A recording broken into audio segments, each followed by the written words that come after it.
Hey tout le monde, c'est LG et aujourd'hui je vous présente mon top 5 GPU 2019.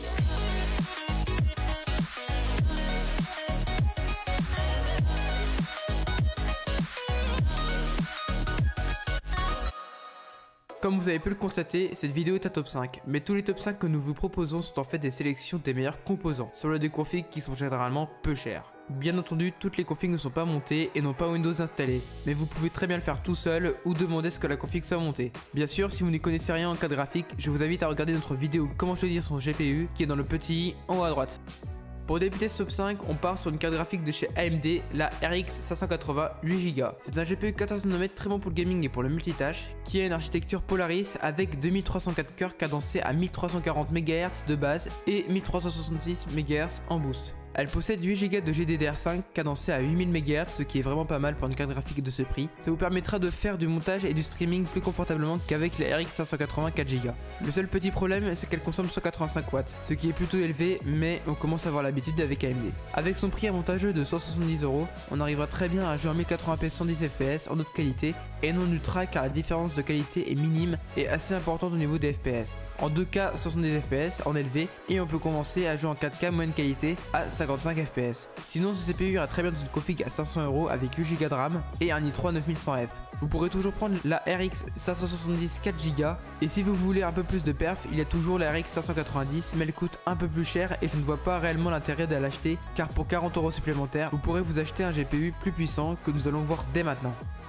Ensuite, on passe cette fois-ci chez Nvidia avec la GTX 1660 Ti. Cette carte graphique plutôt dédiée au gaming possède 1536 queues gravées en 12 nanomètres, cadencées à 1500 MHz de base et à 1770 MHz en boost, sous architecture Turing. Elle possède 6 Go de GDDR6 cadencées à 12000 MHz, ce qui devient de plus en plus nécessaire pour le gaming. Mais ne vous inquiétez pas, elle est aussi pas mal pour du montage. En plus, Nvidia ont optimisé avec OBS sur la carte graphique RTX et GTX pour streamer plus facilement, mais quand on stream sur des jeux, on encode plutôt avec son CPU pour garder son GPU libre pour jouer correctement. Après, cela peut être sympa dans certains cas, mais pour les gamers, c'est à revoir. Cette carte graphique possède seulement 120 watts de TDP et coûte plus ou moins 300 €. Cela peut paraître beaucoup, mais elle va parfaitement dans une config à 600 €, avec le i3 9100F et 8Go de RAM, qui est un très bon combo pour faire tourner tous les jeux en 1080p 125 fps en élevé ou en 2K 85 fps toujours en élevé et en 4K 60 fps en bonne qualité.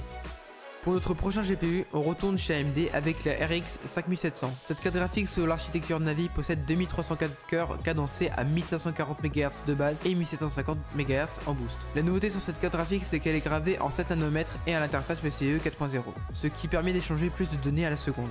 Avec ses 8Go de GDDR6 cadencés à 14000 MHz, vous pourrez tourner en 1080p 130 fps en haute qualité, en 2K 90 fps toujours en élevé et en 4K 50 fps en haute qualité et en 4K 65 fps en médium tout en consommant 190 watts avec le R5 2600 et 7 Go de RAM, le tout dans une config à seulement 800 €.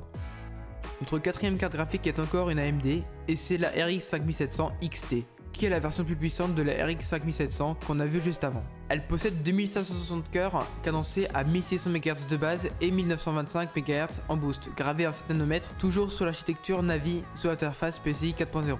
Comme sa petite sœur, elle a 8Go de GDDR6 cadencé à 14000 MHz. Mais ce qui la différencie de la RX 5700, c'est son TDP qui monte jusqu'à 225 watts. Mais qui vous fera tourner en 1080p 140 fps en haute qualité, en 2K 100 fps toujours en haute qualité et en 4K 55 fps en élevé. Après vous pouvez toujours baisser les graphismes en moyen pour avoir 70 fps en 4K avec le R5 2600 et 7 Go de RAM dans cette config à 1000 €. Pour finir, on a pris un GPU qui va dans une config à 1500 €. Vous allez être étonné, mais on arrive à caser une RTX 2080 et pas un petit modèle, on a pris une Aorus. Ce monstre sous l'architecture Turing possède 2950 CUDA core, 544 Tensor Core et 46 RT Core. Mais pourquoi tant de cœurs différents? Tout simplement c'est que ce GPU possède le Ray Tracing, qui est une technologie qui permet d'avoir des meilleurs effets d'éclairage dans les jeux. Par contre, cette technologie demande beaucoup de ressources et fait baisser les FPS. Mais ne vous inquiétez pas, ce GPU est assez puissant pour jouer convenablement avec, ou si vous voulez plus d'FPS, vous pouvez toujours désactiver le Ray Tracing ou activer le DLSS qui permet de rendre des images en haute résolution moins lourdes avec un peu moins de détails. Sinon vous pourrez jouer en 1080p 190 FPS en élevé, ce qui est bête d'utiliser cette carte graphique aussi chère pour une petite résolution. Vous pourrez jouer en 2K 120 fps toujours en haute qualité et en 4K 80 fps avec 7 Go de RAM et un i5 9600KF pour avoir de bonnes perfs en gaming. Après, pour même prix, vous pouvez toujours prendre un R5 3600. Il sera un tout petit peu moins bon en gaming mais sera meilleur en multitâche. Ce top 5 est désormais terminé et j'espère qu'il vous aura plu. Si vous avez des questions, posez-les en commentaire. Si vous avez apprécié ce contenu, n'hésitez pas à liker ou même encore à vous abonner à notre chaîne, ça nous ferait vraiment plaisir.